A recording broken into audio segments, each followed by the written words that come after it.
बिस्मिल्लाहिर्रहमानिर्रहीम। अस्सलामु अलैकुम माय डियर ऑडियंस। उम्मीद करती हूँ आप तमाम लोग खैरियत से होंगे। जी बच्चों, आप सबकी बहुत ज़्यादा क्वेश्चंस थे कि हमें मेडिकल कैडेट्स के बारे में बताया जाए, मेडिकल कैडेट्स के बारे में गाइड किया जाए। तो हम लोगों ने इन तमाम चीज़ों को मद्देनज़र रखते हुए हमारे एक बहुत ही प्राउड ग्रामोलॉजियन भी रह चुके हैं और बहुत ही अच्छे स्टूडेंट सिद्दीक बिन खालिद आज हमारे साथ मौजूद है। अस्सलामु अलैकुम सिद्दीक, वालेकुम अस्सलाम मैम। कैसे हैं आप? अल्हम्दुलिल्लाह ma'am. Thank you so much Sadiq, एक दफ़ा फिर आपने हमें अपना इतना इम्पोर्टेंट टाइम दिया और बच्चों को गाइड करने के लिए हाजिर हो गए। जज़ाकल्लाह मैम। ओके, सबसे पहले हम देखते हैं कि डॉक्टर सिद्दीक कौन है। थोड़ा सा इंट्रोडक्शन आपको दोबारा दे देते हैं बच्चों। डॉक्टर सिद्दीक हमारे साथ ग्राम लॉजिक ग्रुप में भी मौजूद हैं एंड ऑन एंड ऑफ आप लोगों को गाइड करते रहते हैं। तो डॉक्टर सिद्दीक आज आप लोगों को जो बेसिकली थोड़ा सा उनका इंट्रोडक्शन हम और आपको करा देते हैं। तो doctor Siddique first year MBBS student हैं King Edward medical college Lahore में, ठीक हो गया। और इनका selection as a medical cadet भी हो चुका था। मेडिकल कैडेट की सिलेक्शन प्रोसेस के जितने भी स्टेप्स थे इन्होंने वो तमाम क्लियर किए थे माशाल्लाह से। एंड फाइनल लेटर रिसीव हो गया था ना Siddiq? Yes ma'am. Okay, final letter भी माशाल्लाह से रिसीव हो गया था, बट इन्होंने King Edward medical college Lahore को प्रेफर किया। तो ये सारा कुछ आज हम इनसे जानेंगे कि इन्होंने किस तरीके से मेडिकल कैडेट्स के लिए अप्लाई किया, कैसे कैसे प्रोसेस से तैयारी की, फिर किस किस तरीके से इन्होंने टेस्ट दिए और फिर कैसे क्वालिफाई किया, एंड देन सारा प्रोसेस क्या था। जी, इनके माशाल्लाह से जो एमडी कैट में से जम्बू इन्होंने दिया था और इनमें उनके मार्क्स जो थे वो 185 थे माशाल्लाह से। तो चलिए हम शुरू करते हैं बगैर टाइम ज़ाया किए कि मेडिकल कैडेट्स क्या होते हैं। जी सिद्दीक, आपकी टर्न है please. What are basically medical cadets? तो बिस्मिल्लाहिर्रहमानिर्रहीम। तो मेडिकल कैडेट्स असल में आर्मी वाले खुद सेलेक्ट करते हैं कुछ बच्चे ऐसे जो उन्हीं को सर्व करें। उनको उनको रैंक भी देते हैं। उनकी स्पेसिफिक वर्दी भी होती है जो वो पहनते हैं। उसी तरह उसी प्रोसेस के तहत उनकी प्रमोशन होती है। जैसे सबसे पहले वो कैप्टन होते हैं, फिर वो कर्नल, ब्रिगेडियर, इसी तरह आगे उनकी प्रमोशन होती रहती है और मेजर जनरल तक वो जा सकते हैं। मेजर जनरल से आगे उनकी प्रमोशन नहीं है। तो मेडिकल कैडेट्स असल में रखने का फायदा क्या हुआ आर्मी को। तो आर्मी वाले जैसे अब वॉर में जब होती है तो तकरीबन हमारी वॉर जोन में कॉन्टिन्यूसली अटैक्स हो रहे होते हैं और जो हमारे जवान होते हैं उनको वुंड्स और डिफरेंट इंजरीज हो रही होती हैं। तो आर्मी वालों ने इन मेडिकल कैडेट्स को सिलेक्ट इसलिए किया ताकि उन वॉर जो डैमेज हमारे पास जवान आए उनको वो क्योर भी कर सके। और दूसरा, इनके जितने भी आर्मी के हॉस्पिटल्स थे, डिफरेंट सीएमएच जो हमारे पास, जैसे सीएमएच लाहौर है, CMH Rawalpindi, CMH Kharian, in different areas पे जो सीएमएच थे वहां पर भी ये उन आर्मी डॉक्टर्स को एम्प्लॉय कर सके और वहां पे वो जॉब करें और आर्मी पर्सनल जो सर्विंग हो या रिटायर्ड हो उनको वहां पे क्योर दे सके। तो बेसिकली मेडिकल कैडेट्स यही थे, उनको सिलेक्ट करने का यही मकसद था। ओके, ठीक हो गया, सही है। हम नेक्स्ट स्लाइड पे मूव करते हैं। जी सिद्दीक, आपने हमें बताया कि बेसिकली मेडिकल कैडेट्स को 5 तरह के टेस्ट क्वालिफाई करने होते हैं, जिसमें से नंबर 1 होता है इनिशियल टेस्ट, नंबर 2 होता है फिजिकल टेस्ट, नंबर 3 होता है पर्सनालिटी टेस्ट, नंबर 4 पे आ जाता है इंटरव्यू, एंड नंबर 5 और the last one final medical test. और इसके बाद आप लोगों की सिलेक्शन और यानी नॉन सिलेक्शन का फैसला होता है, ऐसा ही है? जी बिल्कुल मैम। ओके, तो एक एक करके हम इन तमाम पर बात करेंगे। सबसे पहले हम आपसे जानना चाहेंगे कि what is basically initial test and how the student should have to prepare themselves for this initial test etcetera. तो स्टार्ट करते हैं इनिशियल टेस्ट से। इनिशियल टेस्ट बेसिकली एक कंप्यूटराइज्ड टेस्ट होता है जो बच्चे आके यहाँ पे AFRC रावलपिंडी यहाँ पे आते हैं और ये इस टेस्ट को देते हैं, कंप्यूटर पे इनका परफॉर्म होता है। इस टेस्ट के आगे 4 डिविजन्स करते हैं हम लोग। सबसे पहला जो पार्ट होता है वो होता है नॉन वर्बल्स का। तो सबसे पहले वर्बल्स होते हैं सर, वर्बल्स, फिर उसके बाद नॉन वर्बल्स, उसके बाद एक एकेडमिक का पोर्शन होता है और लास्ट पे आपका एक साइकोलॉजी या पर्सनैलिटी छोटा सा टेस्ट होता है वो। तो स्टार्ट करते हैं हम सबसे पहले वर्बल से। तो वर्बल्स यूजुअली एक इंटेलिजेंस बेस्ड टेस्ट होता है, उसमें वो कुछ आपसे क्वेश्चंस करते हैं, जैसे वहां पे आपको कैलकुलेटर प्रोवाइड नहीं किया गया होता, ना ही वो आपको पेपर देते हैं। मैथ्स के क्वेश्चंस मोस्टली होते हैं वहां पे, जैसे वो कहते हैं कि 55% बॉयज हैं और बॉयज का नंबर 1000 है, तो आप कैलकुलेट करें कि गर्ल्स का क्या नंबर होगा। तो इसी तरह वो डिफरेंट क्वेश्चंस होते हैं। आपको दिमाग में सोचना होता है कि अच्छा 1000 डिवाइडेड बाई 100 ये हो जाएगा, 55% मल्टीप्लाई करके हमने स्पेसिफिक आंसर निकालना है, तो इस तरह आपका आंसर आ जाएगा। पहली बात। दूसरी बात, अगला जो टेस्ट आता है वो आपका आ जाता है नॉन वर्बल्स का। नॉन वर्बल्स यूजुअली पैटर्न्स होते हैं। तो वहां पे फर्स्ट करें, आपके पास क्वेश्चन आता है, उस क्वेश्चन में 4 पैटर्न होते हैं। उन पैटर्न्स में से एक पैटर्न उन्होंने नहीं दिया होता। उन 3 पैटर्न्स को गेस करके आपने ये देखना होता है कि सीक्वेंस में कौन सा पैटर्न सही आ रहा है। इसके लिए आप यूं करें कि जो इंटेलिजेंस टेस्ट है उसके लिए आप बुक्स पढ़ सकते हैं, मगर वो आपकी प्योरली बेस्ड होता है आपकी इंटेलिजेंस पे, और उस टाइम आपको जो जितना आपका इंटेलिजेंस का लेवल होता है उसके मुताबिक आप आंसर कर पाते हैं। जो आपका नॉन वर्बल का पार्ट होता है उसके लिए आप यूट्यूब पे कुछ वीडियोस देख सकते हैं, जैसे कुछ पैटर्न्स के आपके पास एमसीक्यूज भी होते हैं, बुक्स भी होती हैं, आपके पास ऑनलाइन वीडियोस भी पड़ी हुई हैं जो आपको ट्रिक्स सिखाती हैं कि आप किस तरह इन क्वेश्चंस को सॉल्व कर सकते हैं। तीसरा आता है आपका एकेडमिक का पोर्शन।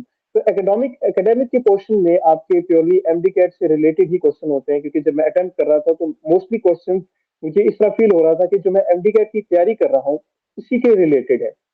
जैसे केमिस्ट्री, फिजिक्स, बायोलॉजी और इंग्लिश, लॉजिकल रीजनिंग के क्वेश्चन भी उसके अंदर थे। तो इस तरह आपका ये एकेडमिक का पोर्शन भी क्लियर हो जाएगा। लास्ट पे आपका जो पर्सनैलिटी का पोर्शन होता है उसमें जैसा आपका नम्स में लास्ट पे 150 एमसीक्यूज पर्सनैलिटी के होते हैं, जिसमें आपको A B C D different question दी जाते हैं, कुछ स्टेटमेंट दी जाती है और आपने उसको बताना होता है कि आपके मुताबिक कौन सी स्टेटमेंट ठीक है। और इसी तरह ये यहाँ पे 100 एमसीक्यूज होते हैं जो ये आप लोगों को देते हैं आपकी पर्सनैलिटी जज करने के लिए। इसके इतना खास नंबर नहीं होते। जो एक्चुअल पार्ट होता है वो फर्स्ट 3 स्टेप्स होते हैं। यहाँ पे एक बात आती है कि आपके हर स्टेप के बाद नया टैब खुलता है और नए टैब में नेक्स्ट पार्ट शुरू होता है। फॉर एग्जाम्पल, आप फर्स्ट पार्ट लेते हैं जिसमें आपका वर्बल का क्वेश्चन आता है। आप फॉर एग्जाम्पल 50 पर क्वेश्चन वर्बल के करते हैं। उसके बाद आपको पता लग जाता है कि आपने उस पार्ट को पास कर लिया है। अगर तो आप पास कर लेते हैं तो आप नेक्स्ट को दबाते हैं और आपका नॉन वर्बल का पोर्शन ओपन हो जाता है। और अगर इसी टाइम पे आप वर्बल के पोर्शन को पास नहीं कर सकते तो उसके बाद आप वहां पे लिखा होता है you you could not pass and now you can, तो फिर अब वो आपको जाने देते हैं। दूसरा जो वर्बल का पास नॉन वर्बल का पार्ट है उसमें भी ऐसा ही होता है, आपको वो पास करना होता है। अगर आप पास कर लेते हैं तो नेक्स्ट को दबाते हैं, नेक्स्ट में आपका एकेडमिक का पोर्शन खुल जाता है, वो आप सोल्व करते हैं और उसमें अगर आप पास हो जाते हैं फिर आप फर्दर नेक्स्ट को दबाते हैं और आपका पर्सनैलिटी टेस्ट खुल जाता है। यहाँ पे एक और बात आती है कि जो बहुत इंपॉर्टेंट है, जो अगर आपको पहले बता दी जाए तो उससे आपको काफी फायदा होगा। इन इस तमाम पार्ट में A B C and D सब में आपके पास एमसीक्यूज बहुत ज्यादा होते हैं और आपके पास टाइम बहुत कम होता है। तो आप जितनी भी कोशिश कर लें, फॉर एग्जांपल जब मेरा हुआ था तो अप्रोक्सीमेटली 60 में से मैं 45 एमसीक्यू सॉल्व कर लिए थे और मेरा 10 to 20 सेकेंड रह गए थे। तो उसके बाद अब मैं इसको छोड़ तो नहीं सकता था, तो मैंने क्या किया, लास्ट में मैं जो समझ आ रहे थे उनको जल्दी जल्दी मार्क करता गया और नहीं जो नहीं भी समझ आ रहे थे उनको मैंने कुछ ना कुछ मार्क किया कि कहीं मेरे रह ना जाए। तो इसका अल्टीमेटली मेरा पास हो गया था। और एक और बात, मैंने कोई भी बुक या कोई वीडियोस वगैरह उस तरह यूज नहीं की थी। बगैर इन बुक्स और चीजों को यूज किए ही मैंने उसको पास कर लिया था। तो आप भी अगर कोई बुक यूज करना चाहें तो फर्दर अच्छी उसको बेहतर बनाने के लिए तो आप कर सकते हैं, मगर मैंने उस कोई भी बुक उस तरह यूज नहीं की थी। तो इनिशियल के लिए यही कुछ था। बेस्ट हो गया। ठीक है सदीक, मैं आपसे एक सवाल करती चलूँगी कि मैंने भी ना ये मेडिकल का टेस्ट होता है एएफएनएस के नाम से, वो भी मैंने दिया है। तो मुझे लग रहा है जैसे आपने जो प्रोसीजर बताया वो उसी से रिलेटेड लग रहा है। उसमें भी सेम ऐसे ही 4-5 पोर्शंस होते हैं टेस्ट के और इनिशियल टेस्ट जो होता है वो ऐसा ही होता है। तो वहाँ मैंने एक चीज़ नोट की है कि कंप्यूटर पे टेस्ट होता है और टाइम मैनेजमेंट बहुत इंपॉर्टेंट है। जैसे सदीक ने आपको बताया बच्चों कि हर पोर्शन अगले पोर्शन पे तब डिपेंडेंट है जब आप विद इन टाइम उसको खुद सबमिट करा देंगे।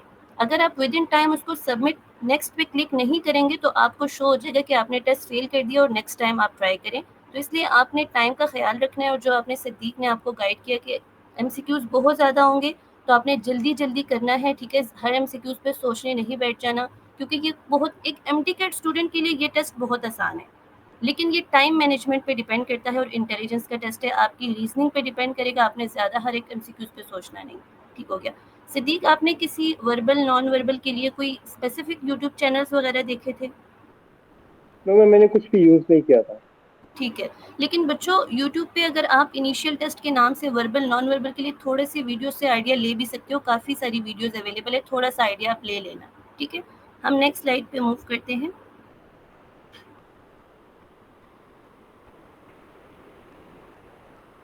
जी सिद्दीक, अब हम अगर अपने फिजिकल टेस्ट के बारे में बात करें तो प्लीज़ इसके बारे में आप बताएं। अच्छा, मैं यहाँ पे एक फिजिकल से पहले इनिशियल वाले दिन ही आपका एक छोटा सा मेडिकल टेस्ट होता है। उस मेडिकल टेस्ट में दो तीन चीजें होती हैं जिन पे वो कॉम्प्रोमाइज नहीं करते आपके साथ। पहली चीज आपका वेट। वो आपका बीएमआई निकालते हैं, अप्रोक्सीमेटली 25 to 28 वो नॉर्मल रखते हैं, कम से कम 19 भी हो जाए तो चल जाता है। तो वो आपका बीएमआई निकालते हैं, आपकी हाइट जो उनकी प्रेस्क्राइब हाइट, उनकी वेबसाइट पे जब आप रजिस्ट्रेशन करा रहे होंगे वहां पे लिखा होगा कि इतनी हाइट आपकी कम से कम होनी चाहिए। और वेट भी इसी के मुताबिक वहां पे लिखा होता है कि आपका अप्रोक्सीमेटली इतना वेट होना चाहिए। इन दो चीजों का आपने जरूर ख्याल रखना है कि आप मेंटेन करके जाएं। बाकी आपकी आई साइड भी चेक होती है, मगर वो अप्रोक्सीमेटली कंपनसेट हो जाती है। बाकी चीजें भी थोड़ी आपका फ्लैट फुट चेक करते हैं, और वो भी आप कैरिंग एंगल, तो जिनका नॉर्मल होता है वो उनको पास कर देते हैं। छोटा सा मेडिकल टेस्ट होता है। उसके बाद एक दो दिनों बाद आपको वो बताते हैं कि आपने इस दिन दोबारा रेस कोर्स में आ जाना है। वहां पे आपका फिजिकल टेस्ट होगा, तो आप वहां पे फिजिकल टेस्ट में चले जाएंगे। तो एंट्री करने के बाद वो आपको इकट्ठा करेंगे और आपको कुछ बैचेस में डिवाइड कर देंगे सबसे पहले। तो आप जब स्टार्ट करेंगे तो पहली चीज जो आपकी होगी वो होगा आपका 1 माइल। 1 माइल में अप्रोक्सीमेटली 1.6 किलोमीटर होता है, मगर वहां पे उस रेस कोर्स में तकरीबन 2 किलोमीटर बन जाता है। उस 2 किलोमीटर को आपने 8 मिनट के अंदर कंप्लीट करना होता है। तो आपने कोशिश करनी है कि आप जाने से पहले, क्योंकि मैंने भी ऐसे किया था, जाने से पहले मैं अपना टाइम कैलकुलेट कर लेता था और मैं माइल भाग भाग भी लेता था। तो आपने भी कोशिश करनी है कि आप पहले से इस चीज का करके जाएं, क्योंकि वो आपकी माइल रनिंग पे कोई कंपनसेट नहीं करते। जो बच्चा थोड़ा पीछे रह जाता है, ज्यादा पीछे जो रह जाता है, उसको वो कहते हैं कि बस आप नेक्स्ट टाइम, इस फिजिकल टेस्ट में वो आपको नेक्स्ट टाइम आने का मौका देते हैं कि आप 4-5 दिनों बाद दोबारा आके फिजिकल दे सकते हैं, जिसमें फॉर एग्जाम्पल आप भागने में नहीं कर सके तो 5 दिनों बाद आप दोबारा ट्राई कर सकते हैं। उसके बाद जब आप भाग लेते हैं, तो मुझे अभी भी याद है कि जब मैं माइल भागा था उसके बाद बिल्कुल मुझे सांस नहीं, और तो मैं जमीन पे गिर गया था। आपको तकरीबन 5 से 10 मिनट वो रेस्ट देते हैं, आपका सांस दोबारा आ जाता है। तो आप उसके बाद वो आपको ले जाते हैं पुशअप्स के लिए। तो एटलीस्ट 3 पुशअप्स आप निकाल सकें। वो उसपे भी आप वो कोई कंपनसेशन नहीं करते हैं, क्योंकि आपका जो पुलिंग बार होता है उसके बिल्कुल सामने एक मेजर बैठे होते हैं, और वो आपको जज कर रहे होते हैं कि आपको कोई गलत तरीके से तो नहीं पुशअप्स निकाल रहे, सही तरीके से निकाल रहे हैं। तो 3 पुशअप्स बिल्कुल सही तरीके से कंप्लीटली ऊपर जाना है और कंप्लीटली नीचे आना है, एक, फिर इसी तरह दो, और फिर इसी तरह तीन। जब ये आपने निकाल लिए, उसके बाद आपके पुशअप्स हो गए। उसके बाद आपके क्रंचेस होते हैं, सॉरी, ये आपके पुलअप्स हो गए, 3 पुलअप्स हो गए। उसके बाद आपके 15 to 20 पुशअप्स और 15 to 20 क्रंचेस होते हैं। ये पुलअप्स, पुशअप्स और क्रंचेस जो हैं ये इकट्ठे होते हैं, तो इस पे आपका इतना वो स्ट्रिक्ट नहीं होता। आप थोड़ा सा मतलब कर भी सकते हैं, मगर ये अपने ही उस पे करते हैं। फॉर एग्जांपल वो वहाँ पे खड़े होते हैं, वो सीटी पे जाते हैं। आपने आपको जाना होता है पुशअप की पोजीशन में, अपने आप हो जाना था, फिर वो सीटी दबाते आपने डाउन हो जाता है। तो उसमें ये होता है कि घास वहाँ पे काफी लंबी होती है, तो बच्चे भी काफी ज्यादा होते हैं। तो कुछ बच्चे ये करते हैं कि नी थोड़ी नीचे कर लेते हैं, और उसको कंपनसेट करने के लिए तो वो कर लेते हैं। मगर आपने कम से कम 15 पुशअप्स आप निकाल सकते हो जाने से पहले। क्रंचीज उसी तरह आपने क्रंचीज भी 15 से 20 निकाल लेंगे जाने से पहले। आप प्रैक्टिस अभी से स्टार्ट कर लें तो हो जाता है। और इसी फिजिकल टेस्ट के लास्ट में आपका एक डिश होता है, उसको आपने गड़ा टाइप से उन्होंने किया होता है, उसका आपने क्रॉस करना होता है। वो भी इतना बड़ा नहीं होता, छोटा सा होता है, एक नॉर्मल पर्सन उसको क्रॉस कर सकता है। जब आप ये काम सारा कर लेते हैं, उसके बाद वो आपको एक फॉर्म देते हैं, जो आपने और वही फॉर्म आपने सबमिट कराना होता है आईएसआरसी में अपने कुछ डॉक्यूमेंट्स के साथ। ठीक हो गया। तो सिद्दीक, अभी आप बच्चों को क्या रिकमेंड करेंगे कि उनको अभी से ही ये सारी चीज़ें स्टार्ट कर लेनी चाहिए और डेली थोड़ा सा, लाइक वो सारे एमडी केट स्टूडेंट्स हैं, तो आप अपना थोड़ा सा बताएं कि आप किस तरह थोड़ा सा टाइम देके इन चीज़ों को प्रिपेयर कर रहे थे? तो असल में मेरी रूटीन तो ये थी कि मैं सुबह जल्दी, ज्यादा जल्दी जाग जाता था। तो फजर से पहले मैं ज्यादा जाग के, तो मैं पहले थोड़ा सा पढ़ने वगैरह वाला काम कर लेता था। तो फजर के बाद मैं घर के पास एक पार्क था, वहां पे चला जाता था, और इसी तरह मैं अपने साथ टाइम भी रखता था। और माइल में भागने की स्टार्ट करा। स्टार्टिंग में मेरे से भी इतना ज्यादा भागने नहीं हुआ था, तो कुछ दिनों बाद, 2-3-4 हफ्तों के बाद मेरा भी आस्ते आस्ते टाइम कम होता गया, और मैं जल्दी कंप्लीट कर लेता था। और इसी तरह पुलअप्स भी एक बंदा 3-4 हफ्तों में कम से कम 3 नॉर्मली निकाल सकता है, जिसने अभी तक पुलअप्स नहीं निकाले। तो आपको थोड़ी सी प्रैक्टिस करनी पड़ेगी। आप रोज करें, एटलीस्ट आप पहले दिन 5 पुशअप्स निकाल लें, अगले दिन आपको 6 कर लें, 7 कर लें, आहिस्ता आहिस्ता आप उनको इंक्रीज करेंगे, आपका ये कंप्लीट हो जाएगा जितना आपको मैंने करना। क्योंकि अभी टाइम है आपके पास, स्टार्ट होता है थोड़ा लेट ही है, तो अभी आप रोज स्टार्ट कर दें, ताकि जब तक वो आए, उसकी डेट आए, आप तब तक कम्प्लीटली तैयार हों उसका। वेरी बेस्ट हो गया बच्चों। बस भाई की ये बात याद रखें कि अभी से ही अपनी फिजिकल पे थोड़ा सा ध्यान दे दें, ठीक है। वी डू अंडरस्टैंड कि आप एमडीकेट के स्टूडेंट हैं, बट बच्चों बड़ा पेट लेकर जाएंगे, बहुत मोटे होकर जाएंगे, ठीक है, तो वो बिल्कुल भी नहीं सेलेक्ट करेंगे। आर्मी में उनको ज़्यादा कुछ चाहिए या नहीं चाहिए होता, लेकिन फिजिक उनको अच्छी चाहिए होती है। तो फिजिक पे नो कॉम्प्रोमाइज़, अपना ख्याल रखें थोड़ा बहुत। और फिजिकल से आप वैसे भी एक्टिव रहेंगे, ये एक अच्छी चीज़ है, आपको मज़ा भी आएगा स्टडी के अंदर। ठीक हो गया जी। सदीक, अब हम बात कर लेते हैं पर्सनैलिटी टेस्ट के बारे में। अच्छा, तो ये पहले दो स्टेप थे जो आपका इनिशियल और फिजिकल, ये अप्रोक्सीमेटली एमडी कैट से पहले तक तकरीबन हो जाते हैं। उसके बाद एमडी कैट के कुछ टाइम के बाद आपको कॉल लेटर आता है कि आप एएमसी में पर्सनैलिटी टेस्ट और इंटरव्यू के लिए आए। वो आपको डेट्स प्रिस्क्राइब करते हैं। जैसे मेरी डेट्स आई थी, 1 नवंबर को मेरा पर्सनैलिटी टेस्ट था और 2 नवंबर को मेरा इंटरव्यू था। तो इस तरह की ही आपकी अप्रोक्सीमेटली राउंड अबाउट डेट्स आएंगी। तो सबसे सबसे पहले हम पर्सनैलिटी टेस्ट की बात कर लेते हैं। तो पर्सनैलिटी टेस्ट में जब आप जाते हैं, तो सबसे पहले आपको, आप इंटर होते हैं तो एमसी में आपके वो मोबाइल वगैरह, आपकी ऐसी चीजें जो है वो अपने पास सबमिट कर लेते हैं। उसके बाद वो आपको अंदर एमसी के अंदर ले जाते हैं, वहाँ पे किसी एक ऑडिटोरियम में ले जाते हैं, वहाँ आपको क्लास में बिठाते हैं। क्लास में बिठाने के बाद वो आपको शीट्स देते हैं जिसमें आपने अटेम्प्ट करना होता है। उसके बाद वहाँ पे एक टीचर आते हैं, वो आपको बताते हैं कि आपने इस सारे को, अपनी जो पर्सनल इंफॉर्मेशन है उसको कैसे फिल करना है, आपने रोल नंबर क्या लिखना है, आपने जो बैच नंबर है वो क्या लिखना है। तो उन चीजों को आपने अच्छी तरह सुनना है, वो कैसे बोल रहे हैं, क्या बोल रहे हैं, क्योंकि वो थोड़ा जल्दी बोल रहे होते हैं। आपने एक तो पहला तो टाइमली पहुंचना है वहां पे। कुछ बच्चे जो लेट आ रहे होते हैं उन पे वो काफी काफी शोर करते हैं कि आप लेट क्यों आए। बाद में उनको फिल करवा देते हैं, मगर उनके लिए काफी मसला होता है। दूसरी चीज आपने ये करनी है कि आपने उनकी बातों को ध्यान से सुनना है कि वो बोल रहे हैं, साथ साथ आप लिखते जाए। अगली चीज अगली चीज ये होती है कि आपका पर्सनैलिटी टेस्ट में होता क्या है। तो पर्सनैलिटी टेस्ट में आपको वो सबसे पहले एक जो प्रोजेक्टर लगा होता है, वहां पे वो बता देते हैं कि हम आपको क्वेश्चन देंगे, ये क्वेश्चन इतने सेकंड के लिए शो होगा और आपने इसको सॉल्व करना है। तो फॉर एग्जाम्पल आपके 10 बिल्कुल ब्लैंक पेजेस आपको दिए जाते हैं। तो पहला पार्ट आपका आया, पहले पार्ट में थे सेंटेंस कंप्लीशन थे। आपको वो स्क्रीन पे शो होते हैं सेंटेंस, आपने वो सेंटेंस कॉपी कर लेने होते हैं। कॉपी कर लेने के बाद वो स्टार्ट कर देते हैं, टाइम स्टार्ट कर देते हैं, और वो आपने कंप्लीट करने होते हैं। तो वहां पे आपने एक जो की पॉइंट है जिसका ख्याल रखना है, वहां पे आंसर करते हुए आपने आंसर पॉजिटिव वे में करना है। किसी तरीके से भी आपका आंसर नेगेटिव वे में ना जाए। फॉर एग्जाम्पल, आपको क्वेश्चन आता है, आई यूज माई नाइफ टू। आई, अब कोई कोई जल्दी जल्दी में ये लिख सकता है टू किल अ पर्सन, जल्दी में जल्दी हो सकता है। और कोई बंदा ये लिखेगा, I use the knife to cut my fruits. इसी तरह के वो सेंटेंसेस देते हैं, मगर ये तो थोड़ा पॉजिटिव नेगेटिव दोनों पॉसिबिलिटीज थी।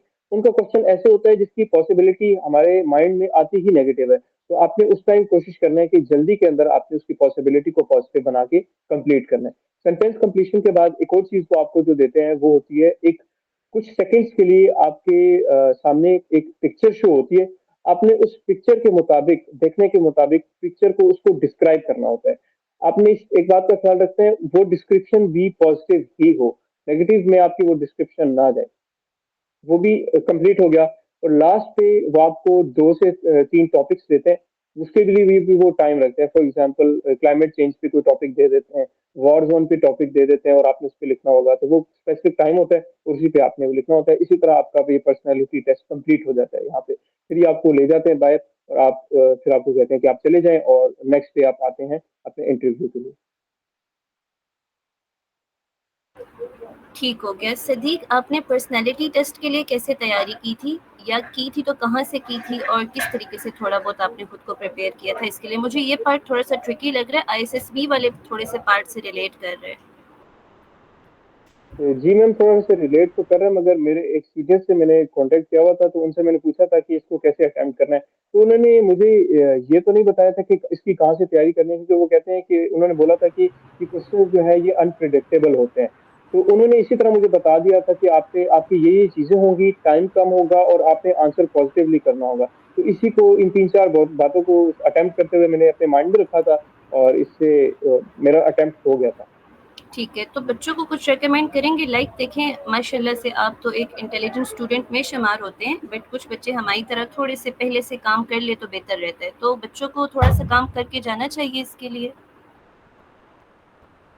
मैंने तो ट्राई नहीं किया था, मगर और मुझे इसका खास आइडिया नहीं है कि ये ऑनलाइन इसका कुछ मतलब है कि नहीं, मगर आप यूट्यूब पे सर्च कर लें, शायद वहाँ पे कुछ प्रेजेंट हो कि आप ठीक है, पर्सनैलिटी टेस्ट से ओके। रिलेटेड। बच्चों, मेरे भाई ने भी आईएसएसबी क्लियर किया हुआ है, वो भी माशाल्लाह से भी नेवल एकेडमी में होते हैं, तो उन्होंने मुझे रिकमेंड किया था कि बच्चों को पाक शाहीन वेबसाइट का बता दें। पाक शाहीन वेबसाइट पे हर तरह की फोर्सेस से रिलेटेड इंफॉर्मेशन गिवन होती है। वहाँ पे जो आईएसएसबी का एक पार्ट है ना, जो अभी सिद्दीक ने पर्सनैलिटी टेस्ट बताया, तो इस तरह का आईएसएसबी में भी होता है। तो थोड़ी सी गाइडेंस शायद आपको वहाँ से इससे रिलेटेड मिल जाए, आप देख लीजिएगा सारे। ठीक हो गया जी। अब हम आगे वाली स्लाइड पे चले जाते हैं जी। सिद्दीक, अब हम बात कर लेंगे इंटरव्यू पे। तो इंटरव्यू में सबसे पहली बात जो शायद मैंने गलत किया था कि वहाँ पे इंटरव्यू के टाइम पैंट कोट सारे मतलब बच्चे पहन के आए हुए थे और मैं पैंट कोट पहन के नहीं गया था, क्योंकि मैंने एएमसी ज्वाइन करने का मेरा कोई खास इतना इरादा नहीं था। तो मैंने कहा था मैं पैंट कोट नहीं पहन के आ रहा, वैसे ही जा रहा हूँ ताकि मुझे इंटरव्यू में सिलेक्ट ना करें। मैं पेंट कोट नहीं पहन के गया था, बाकी सारे बच्चे जो मतलब वहां पे आए हुए थे उन सब ने पेंट कोट पहना हुआ था। तो इंटरव्यू के दौरान भी मुझसे थोड़ा उन्होंने पूछा था, वो मैं बाद में बता दूंगा। तो आपने कोशिश ये करनी है कि आप एटलीस्ट अगर आप पेंट कोट नहीं पहन सकते तो आपकी जो पैंट और शर्ट हो, तो आपकी शर्ट टक इन हो और आपने एक बेल्ट और एक टाई आपके पास हो जिससे आप इंटरव्यू के लिए जाए।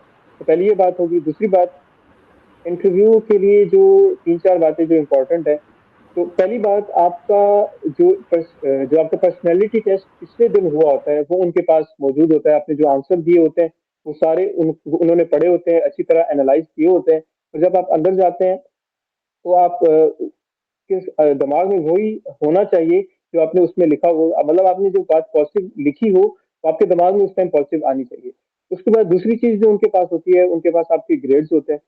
तीसरी चीज, वो आपको वहां पे बैठ के जज कर रहे होते हैं कि आपकी कम्युनिकेशन स्किल्स कैसी हैं। और लास्ट में वो आपका कॉन्फिडेंस चेक कर रहे होते हैं। तो मैं जब अंदर गया था तो मुझसे उन्होंने इतना खास नहीं पूछा था। मुझसे उन्होंने ब्रीफ इंट्रोडक्शन लिया था। इंट्रोडक्शन के बाद उन्होंने मुझसे नॉर्मल बातें पूछी थी कि आपके कॉलेज कौन सा था, आपके ग्रेड ऐसे कितने आए, आपने पढ़ा कैसे, और नॉर्मल डेली रूटीन की कुछ बातें। जैसे उन्होंने पूछा था कि आपको क्या चीज मतलब कौन सी हॉबी पसंद है। तो इसमें मुझे पहले पता लग गया था कि जो हॉबी आप बताते हैं, फॉर एग्जाम्पल मैं कहता हूँ मुझे फुटबॉल खेलना पसंद है, तो उसके रिलेटेड वो फिर क्वेश्चन करते हैं, अच्छा आप फुटबॉल खेलते हैं तो आप जरा ये तो बताएं आपको फेवरेट कौन सा प्लेयर है, और फेवरेट प्लेयर की कौन सी अच्छी बात है, उसकी एज क्या है। इस तरह के वो क्वेश्चंस पूछ लेते हैं आपको फंसाने के लिए। तो आपने कोशिश ये करनी है कि आप सच ही बताएं, ये ना हो आपको क्रिकेट पसंद हो वहां पे जाके आप कह रहे हो कि मुझे पोलो खेलना पसंद हो, आपको ये ना पता हो कि पोलो कैसे खेलते हैं। तो आपने वहां पे इस बात का ख्याल रखना है कि आप वहां पे जो बोल रहे हो उसके मुताबिक इंफॉर्मेशन आपके माइंड में हो। दूसरी बात जो मैंने मैंने तो उनको आंसर किया था कि मैं मतलब मैक्सिमम हर स्पोर्ट्स में मेरा इंटरेस्ट है इतना खास। और उन्होंने मुझसे दोबारा पूछा था कि आपको डीपली किस स्पोर्ट में इंटरेस्ट है, तो मैंने कहा था डीपली इतने खास मेरा किसी इंटरेस्ट नहीं है, मैं जनरल अप्रोक्सीमेटली मैक्सिमम स्पोर्ट्स ही खेल रहा था। तो इससे वो फिर डाइवर्ट करके किसी और क्वेश्चन की तरफ चले गए थे। और आपके जो आंसर होते हैं उसी में से वो नेक्स्ट क्वेश्चन जनरेट करते हैं। जैसे अब मेरा इंटरव्यू चल रहा था तो उन्होंने मुझसे पूछा था आपके एफएससी के मार्क्स कितने हैं। तो मैंने जब अपने एफएससी के मार्क्स पूछे थे फिर उन्होंने मुझसे पूछा था आपका कॉलेज कौन सा है, तो मैंने जब कॉलेज बताया तो आगे जाके उन्होंने दोबारा मेरे कॉलेज का नाम पूछा था। तो आपने कोशिश ये करनी है कि जो आप बता रहे हो वो सच ही हो, ताकि जब वो आपसे आपको आपके अंदर डीपली जब वो आपको पेनिट्रेट कर रहे हो, आपको जज कर रहे हो, तो आपकी कोई भी बात ऐसी ना निकले जिस पर वो पॉइंट करके कह सकें कि आपने पहले ये बोला था और अब आप ये बोल रहे हैं, इसलिए आपकी तो बात में कोई कॉन्फिडेंस ही नहीं है, तो आप ये सही नहीं बोल रहे। उससे उसके अलावा जो इंटरव्यू में एक और बात जो हुई थी, मेरे से पहले कुछ बच्चे जो गए थे उनसे उन्होंने करंट अफेयर्स के बारे में भी पूछा था। फॉर एग्जाम्पल उन्होंने पूछा था, क्योंकि ये ऐसा सी वो पूछते हैं कि आप कहाँ से है ना। एक लड़का तो केपीके के था, तो उसने पूछा था कि जो वो सामने बैठे हुए थे उन्होंने पूछा था कि आप ये बताएं कि अभी केपीके का जो वो है जो चेयरपर्सन है या जो उनका वजीर आला है वो कौन है। तो उसने फिर बता दिया था। तो इस तरह आप जिस इलाके के हैं वो उस अब जैसे ना उसने बताया कि मैं केपीके का इस जगह का हूँ, तो उन्होंने पूछा था अच्छा इस जगह की खास बात कौन सी है। तो अब मैं कहता हूँ मैं रावलपिंडी का हूँ, तो मुझसे पूछते हैं अच्छा आप इस्लामाबाद कभी गए हैं, तो ठीक है गया हूँ। अच्छा आपने कभी फैसल मस्जिद गया है, हाँ जी मैं फैसल, तो उसके मुताबिक उन्होंने मुझसे क्वेश्चन पूछना शुरू कर दिया था। तो अब जैसा आप क्वेश्चन का आंसर देते हैं उसी के मुताबिक नेक्स्ट क्वेश्चन वो जनरेट करते हैं। तो आपने कोशिश करनी है कि आंसर देने से पहले आपके माइंड के अंदर उनका नेक्स्ट क्वेश्चन आए और आपको उसका आंसर भी पता हो, ताकि किसी भी पॉइंट पे आप रोके ना। आप इंटरव्यू, एक और बात, आप इंटरव्यू उर्दू में भी दे सकते हैं, मगर मैंने अपना इंटरव्यू इंग्लिश में ही रखा था, तो इंग्लिश में मैं कंटिन्यू करता गया था। और इंटरव्यू के लिए कुछ और बातें यही हैं कि आपने वहां पे बैठ के उनकी तरफ मतलब आई कांटेक्ट भी रखना है, कॉन्फिडेंस लूज नहीं करना, और कोशिश करनी है कि आप किसी भी पॉइंट पे रुके ना, वो जो पूछे उसका सही तरह से जवाब दें। और वो वहां पे बैठ के आपका कॉन्फिडेंस ही जज कर रहे होते हैं, और ये जज कर रहे होते हैं कि इस पर्टिकुलर पर्सन पे अगर किसी भी पॉइंट पे फॉर एग्जांपल कोई परेशानी आती है, तो क्या वो इस परेशानी को अच्छी तरह से हैंडल कर पाएगा, क्योंकि उन्होंने आपको अल्टीमेटली उसी चीज के लिए तैयार करना होता है, उन्होंने आपको क्रिटिकल सिचुएशंस में भेजना होता है। तो इसीलिए आपको वो जज कर रहे होते हैं कि आप वो क्या आप उनके क्राइटेरिया पे कंप्लीटली उतर रहे हैं। अगर यस तो वो आपको फिट करेंगे, आपको कहेंगे ठीक है आप अ, हो गए हैं या नहीं हो गए। तो वो अच्छा इंटरव्यू के दौरान वो आपको कुछ नहीं बताते कि आप हो गए या नहीं हो गए, तो आप फिर बाहर चले जाते हैं। जब आप बाहर चले जाते हैं तो वहां पे आप कुछ देर इंतजार करते हैं, फिर वो अंदर ही बैठ के एनालाइज कर रहे होते हैं कि अच्छा इस बच्चे ने ये किया, इस बच्चे ने ये किया है। फिर वो आपको अल्टीमेटली उसके बाद अ, बाहर आने के बाद वो आपको देते हैं कुछ एक मेडिकल फॉर्म देते हैं। जिस बच्चे को वो मेडिकल फॉर्म मिल गया उस बच्चे का इंटरव्यू क्लियर है, और जिस बच्चे को वो मेडिकल फॉर्म नहीं मिला उस बच्चे का इंटरव्यू रह गया। अब उनकी सिलेक्शन किस बेसिस पे होती है, एक प्लस पॉइंट जो शायद मुझे ये भी मिला था कि मेरा फैमिली बैकग्राउंड भी आर्मी से था। उन्होंने ये भी मुझसे पूछा था कि आपका फैमिली बैकग्राउंड आर्मी में है? तो मैंने बताया था, इससे रिलेटेड उन्होंने पूछा था, तो एक प्लस पॉइंट शायद मुझे ये भी मिल गया था। तो इसलिए और उसके बाद मुझे ये भी वो भी रिसीव हो गया था मेडिकल जो सर्टिफिकेट है। बाकी बच्चे जिन्होंने जिनके मुताबिक उनका इंटरव्यू अच्छा था उनको भी दिया था। कुछ ऐसे भी बच्चे थे जो कह रहे थे हमारा इंटरव्यू अच्छा हुआ है, हमें वो फिर भी वो कह रहे थे उन्होंने उनको सिलेक्ट नहीं किया। अब उनकी बेसिस क्या थी अब ये कम्प्लीटली क्लियर नहीं है। कुछ बच्चे ऐसे थे जो सेकंड और थर्ड अटेम्प्ट भी दे रहे थे, उनको उन्होंने सिलेक्ट नहीं किया, कुछ को उन्होंने सेलेक्ट कर लिया। तो उनका criteria as such completely clear नहीं हुआ। मगर जो तीन चार बातें मैंने आपको शुरू में भी बताई हैं कि वो जो जज करते हैं वो आपके स्कोर्स, जो आपके प्रीवियस एफएससी के मार्क्स, एमडी कैट के मार्क्स, वो आप वो जरूर वो देखते हैं। तीसरी चीज वो चेक करते हैं वो आपकी कम्युनिकेशन स्किल्स हैं। अगर आप उर्दू में बोल रहे हैं, आप इंग्लिश में बोल रहे हैं, क्या आप उन चीजों को अच्छी तरह लिंक करके बोल रहे हैं, क्या आपको भी समझ आ रही है कि आप क्या बोल रहे हैं। और लास्ट चीज जो काफी ज्यादा इंपॉर्टेंस रखती है वो आपका कॉन्फिडेंस है, कि क्या आप वहां पे अपने कॉन्फिडेंस को मेंटेन कर सकते हैं कि नहीं। बेस्ट हो गया, ठीक हो गया। और दूसरा बच्चों, आप लोगों ने जैसे आपको सदीक भाई ने बताया कि आप लोगों ने अपनी ड्रेसिंग का भी ख्याल रखना है, क्योंकि बच्चों इंटरव्यू में आपका कॉन्फिडेंस, आपकी पर्सनैलिटी ज़्यादा जज कर रहे होते हैं वो लोग, आपके बोलने का अंदाज, ठीक है। चेयर पे बैठने की सिटिंग पोजीशन जो है आपने बिल्कुल चेयर के साथ मतलब पीछे अपनी कमर स्ट्रेट करके पाँव नीचे बिल्कुल ज़मीन के साथ रखने हैं, हाथ अपने बिल्कुल आपने नीज के ऊपर रख लेने होते हैं सीधे करके। थोड़ा सा आप लोगों को वहाँ पे ख्याल रखना है कि आप बैठे कैसे हैं, और आई कांटेक्ट ज़रूर होना चाहिए आपका। स्पीकिंग पे अपना फोकस करें, ठीक है। देखिए मैं बिलीव रखती हूँ कि बाय बॉर्न अगर किसी में क्वालिटी नहीं है ना, तो वो उसको जनरेट कर सकता है, उसको डेवलप कर सकता है। तो अगर आपकी स्पीकिंग या कम्युनिकेशन स्किल्स में थोड़ा सा इशू है, तो आप शीशे के आगे खड़े होकर अपने दोस्त के साथ प्रैक्टिस करें, ताकि आपकी ये चीज़ें ओवरकम हो जाए। दूसरा सबसे इम्पोर्टेंट बात जो सिद्दीक की मुझे लगी है, वो मैंने भी एएफएनएस के इंटरव्यू में जज की थी, कि जो फॉर्म आप पर्सनैलिटी टेस्ट में फिल करोगे वो काफ़ी बड़ा फॉर्म होता है, तो उस पर जो जो डाटा लिखोगे वही डाटा जहन में रखना। हो सके तो अगर फ़ोन हुआ तो चोरी से उस पर्सनैलिटी टेस्ट की बंदा वो फॉर्म के बंदा पिक्चर ले लेता, लेकिन फ़ोन नहीं होता। तो आपने जहन में रखना है सारा कुछ, क्योंकि आप ट्राई करें कि इंटरव्यू में उनके सामने वही परफॉर्मा पड़ा हुआ है और आप वैसा ही बोले जो आपने उसमें लिखा है, ठीक है, और टाइम पर जाएं। आर्मी में सब कुछ बर्दाश्त होता है, बट बच्चों पंचुअलिटी लैग करेगी तो वो बहुत बुरा असर पड़ता है, बहुत ज़्यादा। और वेरी इंपॉर्टेंट बात, कि बहुत सारे सिविलियन सेलेक्ट हुए थे जब मेरे साथ बच्चे सेलेक्ट हुए थे, तो आपने अब जहन में ये नहीं बैठा लेना कि आर्मी बैकग्राउंड होगा तो तभी सिलेक्शन होगी। बहुत सारे सिविलियंस बच्चे भी सेलेक्ट होते हैं काबिलियत की बेस पर। ठीक हो गया। जी सिद्दीक, फाइनल मेडिकल पे आ जाते हैं। और ये बच्चों मेरा एल तो नीचे चला गया है। अच्छा, तो इसमें फाइनल मेडिकल में पहले फाइनल मेडिकल तक आपको पता चल जाता है कि आपके एमडीकैट के कितने स्कोर हैं और आपका एमडीकैट की कितनी परसेंटेज है। अब ये क्लासिफाई कर लेते हो कि आपका किस कॉलेज में एज अ पब्लिक या प्राइवेट कहाँ पे आपका एडमिशन हो सकता है। उसके सिद्दीक, बाद सॉरी आपको इंटरप्ट कर रही हूँ, लेकिन ये इनिशियल टेस्ट का प्रोसेस कब शुरू होता है और ये फाइनल मेडिकल का जब आता है तो ये कितना ड्यूरेशन होता है? तो मैम ये एमडीकैट से पहले इनिशियल और जो दूसरा टेस्ट होता है फिजिकल, ये एमडीकैट से पहले हो जाते हैं। ठीक हो गया। उसके बाद एमडी कैट के जो टाइम है वो आप उसका उसमें कुछ नहीं होता। और लास्ट में जैसे एमडी कैट 11 सितंबर को हुआ था, तो उसके सितंबर फर्स्ट मतलब तकरीबन ये अक्टूबर के एंड में स्टार्ट हो गए थे इंटरव्यूज वगैरह। तो ये ड्यूरेशन होती है और उसी के बाद इंटरव्यू जब आपका क्लियर हो जाता है उसके अप्रोक्सीमेटली मंथ या हाफ एन मंथ के बाद आपका मेडिकल भी स्टार्ट हो जाता है। ठीक हो गया, चलिए आप मेडिकल के बारे में अच्छा, लास्ट में अब आपका फाइनल मेडिकल है, इसमें आपका काफी ज्यादा टाइम लग जाता है। तो क्योंकि आप जाते हो रोज सेम है, तो 8 बजे जाते हो और कभी आप 5 बजे आ रहे हो तो शाम को, कभी आप लेट आ रहे हो तो कभी आपको डॉक्टर नहीं मिल रहा होता, तो ये काफी टाइम टेकिंग प्रोसेस है और इसमें आपकी काफी वक्त जाता है। तो इसमें आपने सबसे पहले ये करना होता है कि आप सबसे पहले वो आपको कम्प्लीटली चेक करते हैं, आपकी आईज, आपकी आई साइट, आपके हाइट, आपकी फ्रैक्चर्स और आपकी केएलटी मतलब आपके लिवर को भी चेक करते हैं। और ये सारे टेस्ट वगैरह आपके ब्लड टेस्ट को करते हैं। तो आपकी जब ये सारे टेस्ट हो जाते हैं तो आपका ये वो एंड पे आपकी एक रिपोर्ट रिपोर्ट जनरेट होती है जो आप वो सबमिट करवा देते हैं एसआरसी में।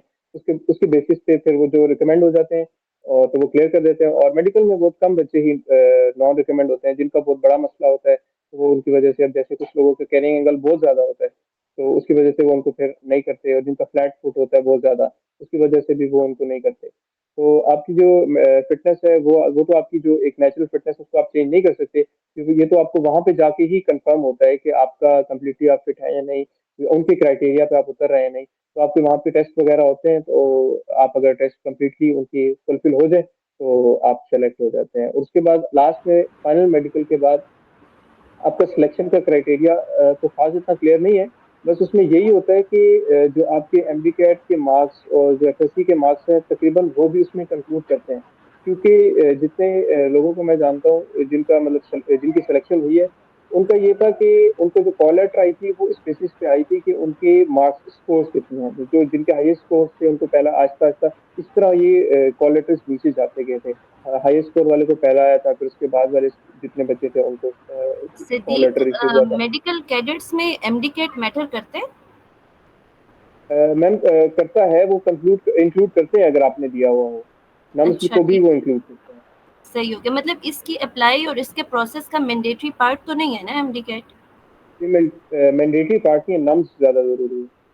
ठीक हो गया, नम्स देना चाहिए जो बच्चे ये देंगे।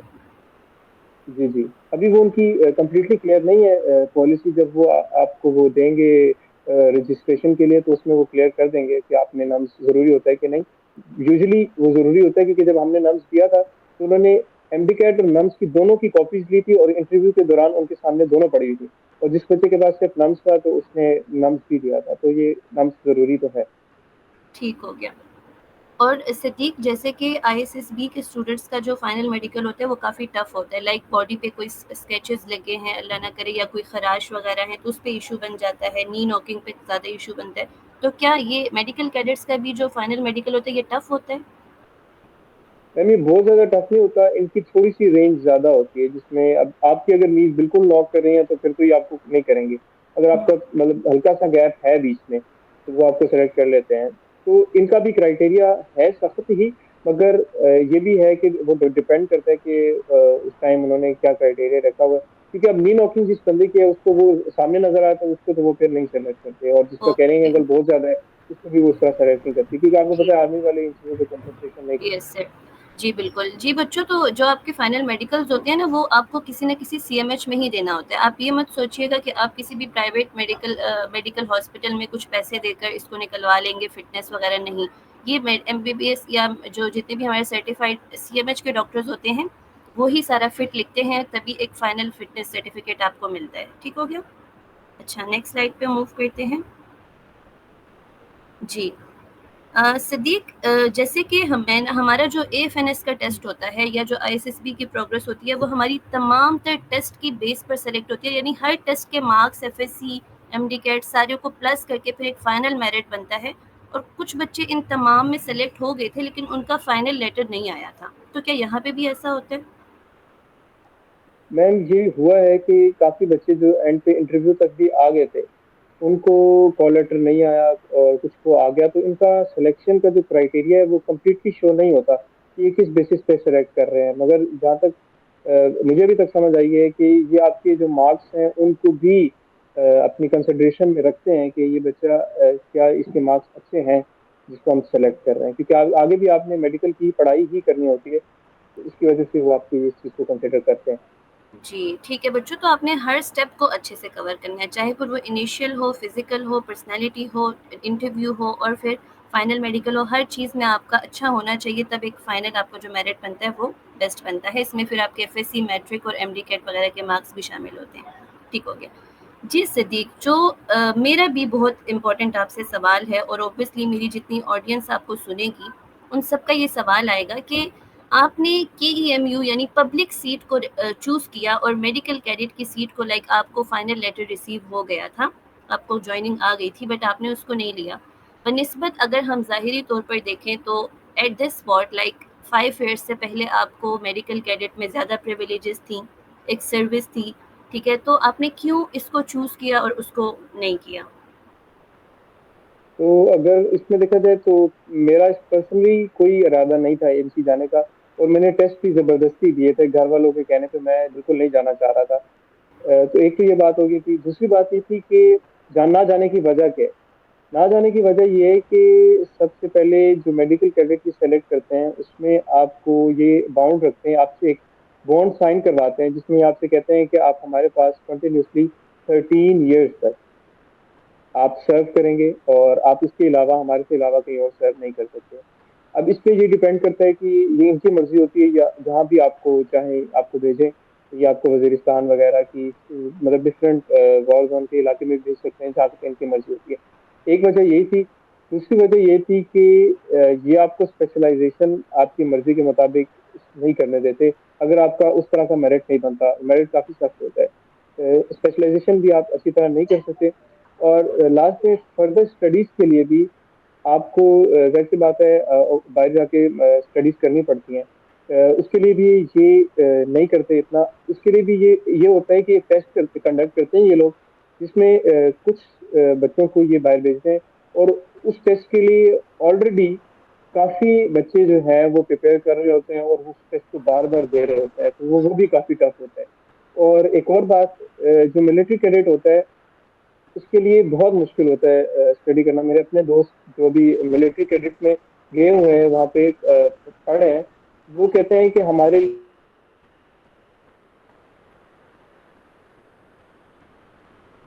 उसकी कभी वो पीटी के लिए आपको ले जाते हैं, कभी आपकी वो ड्रिल कराने ले जाते हैं, तो वो कहते हैं कि हमसे पढ़ाई बिल्कुल नहीं हो रही होती।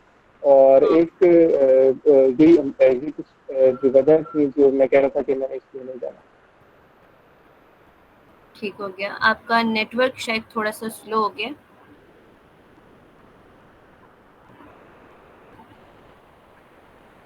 बच्चों, मतलब देखिए ना, आर्मी जो एनवायरनमेंट होता है ना वो टफ होता है, ठीक है, उसमें ऑब्वियसली आपकी फिजिक पे बहुत ज़्यादा काम होता है, आपकी फिजिकल जो एक्टिविटीज़ होती हैं, ठीक है, क्योंकि बच्चों आपने डॉक्टर्स बनना है या आपने कैप्टन बनना है या आपने जनरल बनना है, बट आपने किसी भी सिचुएशन के लिए रेडी रहना है कि जैसे ही अल्लाह ना करे मुल्क के किसी भी पार्ट में हालात ख़राब होते हैं, तो आप मेडिकली कैडेट हो तो आपको फ़ौरन वहाँ पे पहुँचना है, हर हालात के लिए खुद को प्रिपेयर करना है, तो आपकी फिजिकल टफ होती है।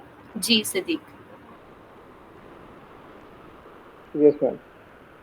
ओके, ठीक है, तो आप ये फिजिकल एक्टिविटीज़ की बात कर रहे थे, आपका नेट थोड़ा सा स्लो हो गया था तो मैंने उसको कंटिन्यू रखा थोड़ा सा। जी बच्चों, मैं कहाँ पे था?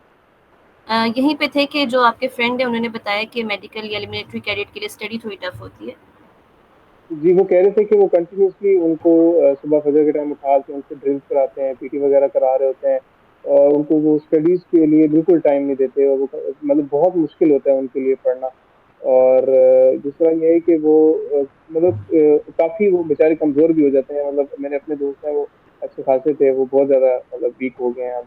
उसकी वजह यही बिल्कुल, थी कि आप हाँ, मेंटल स्ट्रेस आप बहुत ज्यादा होता है इवन उनके लिए। इवन आपको शेव करनी होती है, उनके कुछ टर्म्स एंड कंडीशंस होते हैं, आपके बाल वो बनाएँगे जैसे वो कहेंगे, आप उसी टाइम उठोगे जब वो आपको उठाएँगे। सिद्दीक अक्लमंद थे, लाइक अक्लमंद इस सेंस में थे कि वहाँ की ज़िंदगी बहुत डिसिप्लिन्ड और बहुत सख्त हो जाती है, ठीक है? तो obviously king Edward medical university में एक आज़ाद लाइफ है, अच्छा मौसम है, अच्छी खूबसूरत बिल्डिंग्स है, जो भी है, लेकिन आज़ाद ज़िंदगी है। तो मैं तो यही सिद्दीक वाली बात कहूँगी कि मैं एफएनएस में गई थी तो 3 दिन रह के वापस आ गई थी, मेरे से तो वो इन्वायरमेंट बर्दाश्त नहीं हो रहा था। तो अक्सर लोगों का होता है अपना। बाकी जो आपने कंडीशन वो सिचुएशंस बताई हैं वो भी बिल्कुल वैलिड हैं, ठीक है? तो उन्होंने इस बेस पे के एम यू को चूज़ किया, ठीक हो गया। तो सिद्दीक, इसके अलावा कुछ आप बताना चाहें? बस यही है मैम कि यही है कि आप लास्ट में यही कहूँगा कि अपनी स्टडीज को अच्छी तरह कंटिन्यू रखें, मेहनत जारी रखें। और किसी का सेलेक्ट होना ना सेलेक्ट होना उसकी मेहनत पे डिपेंड नहीं करता। ये अल्लाह ताला की ज़ात है जो मतलब आपके लिए वो बेहतर फैसला कर सकती है कि उसने आपको किस टाइम पे किस जगह पे बिल्कुल। लेके जाना है। कुछ चीज़ें ऐसी हैं जो इंसान समझता है कि वो मेरे लिए अच्छी हैं, तो वो उस वक्त के लिए इंसान के लिए अच्छा नहीं होता। बाद में इंसान को एहसास हो जाता है कि ये चीज मेरे लिए उस वक्त अच्छी नहीं थी, मैं उस टाइम ये सोच रहा था कि शायद मेरे लिए अच्छी है। तो बस यही है एग्जैक्टली। कि मेहनत जारी रखें और लास्ट पे अल्लाह ताला की जाती है जो आपको एक अच्छी जगह इंशाल्लाह ले जाएगी। ओके, ट्राई करना चाहिए ना, जैसे मैं सब बॉयज़ को रिकमेंड कर रही हूँ कि बॉयज़ आप ज़रूर ट्राई करें, क्योंकि आपको पता है इसमें थोड़ा फाइनेंशियली बेनिफिट है उन बच्चों के लिए जिनके फाइनेंशियली थोड़ा वीक चल रहा है सारा कुछ। तो उन बच्चों को मैं बार बार रिकमेंड करी हूँ कि आप मेडिकल कैडेट ज़रूर ट्राई करें। नसीब में क्या लिखा है अल्लाह ताला ने आपके लिए, वो तो इंसान को नहीं पता। तो कोशिश तो सबको करनी चाहिए, मैं बच्चों को यही रिकमेंड कर रही हूँ। तो आप क्या कहते हैं इस बारे में? जी बिल्कुल मैम, अभी मेरे अपने कितने ऐसे दोस्त हैं जो जिनका नहीं हुआ तो वो कह रहे थे कि यार काश हम मतलब कह रहे थे कि हम मिलिट्री कैडेट का टेस्ट दे देते। वो थे भी मतलब बेहतर थे वो उस टाइम पे, अब वो कर रहे हैं कि हमें दे देना चाहिए था। तो आप फाइनेंशियली स्टेबल है नहीं है, आप लाइक है ना आप अपने समझते हो, नहीं कोई भी नहीं, ऐसा कुछ भी नहीं है। आपने जाना है, सिंपली टेस्ट देना है। और क्या पता आपका यहाँ पे ही एडमिशन होना लिखा हुआ है, तो आपने जाना है और टेस्ट देना है। हर किसी को चाहिए कि वो टेस्ट दे। अगर आप समझ रहे हैं कि मैं फिजिकली थोड़ा सा मेरे प्रॉब्लम्स है, तो आपके पास टाइम है, 2-3 हफ्ते हैं, आप अपने आप को 3 हफ्तों पे कंटिन्यूसली मेहनत करके आप अपने आप को उसमें भी सेट कर सकते हैं। बिल्कुल बच्चों, बहुत बेस्ट हो गया जी। हमने पूरी कोशिश की, ठीक है, कि डॉक्टर सिद्दीक के इतनी बिजी स्केड्यूल में से वो हमें टाइम दे, और उन्होंने हमें इवन एक दफ़ा कहने पे ही टाइम दे दिया, ठीक है। आप देख सकते हैं ग्रुप में भी, हमारे ग्राम लॉजिक के ग्रुप में आपको कितनी सपोर्ट देते हैं। तो सिद्दीक, हर चीज़ के लिए जज़ाकल्लाह, बहुत बहुत शुक्रिया। अल्लाह ताला आपको अच्छा अहसन जज़ा दे इन सब चीज़ों की, क्योंकि इंसान का थैंक यू तो कुछ भी नहीं है, लेकिन जो आप कर रहे हैं और जो इतना अच्छा अपने बच्चों को गाइड किए, लिटरली बच्चे मुझे मैसेज करते हैं। तो मेरा खुद इरादा था कि मेडिकल कैडेट्स के बारे में ना एक डिटेल वीडियो किसी ऐसे बंदे से किया जाए जिसने ये फील की है। तो it was like a very great type of experience with you, कि आपने अपनी ज़ुबानी बयान की, जो एक अच्छा एक्सपीरियंस है बच्चों के लिए। उम्मीद करती हूँ बच्चों आपको इससे बहुत ज़्यादा फ़ायदा होगा, बहुत ज़्यादा। इंशाल्लाह आप गौर से सदीक की बातें सुनिएगा, जो उन्होंने आपको हदायत दी है ना, उन पे अमल करना, तो देखिएगा इंशाल्लाह आपको बहुत ज़्यादा फ़ायदा होगा। और अल्लाह ताला से हमारी यही दुआ है, हम कोशिश यही करें कि किसी न किसी तरीके से अपने हिस्से का जो हेल्प है वो आप लोग को प्रोवाइड कर सकें। तो उम्मीद करते हैं कि आपको वीडियो अच्छी लगेगी। इसके अलावा भी अगर आपका यहाँ पे कोई क्वेश्चन क्लियर नहीं हुआ तो आप इस वीडियो के कमेंट बॉक्स में भी पूछ सकते हैं, और आप हमारे व्हाट्सएप ग्रुप को भी ज्वाइन कर सकते हैं, सदीक वहाँ पर ऐड है, ठीक है। Thank you so much Sadiq, thank you, जज़ाकल्लाह, बहुत बहुत शुक्रिया आपका कि आपने वक्त दिया और इतनी अच्छी गाइडेंस प्रोवाइड की।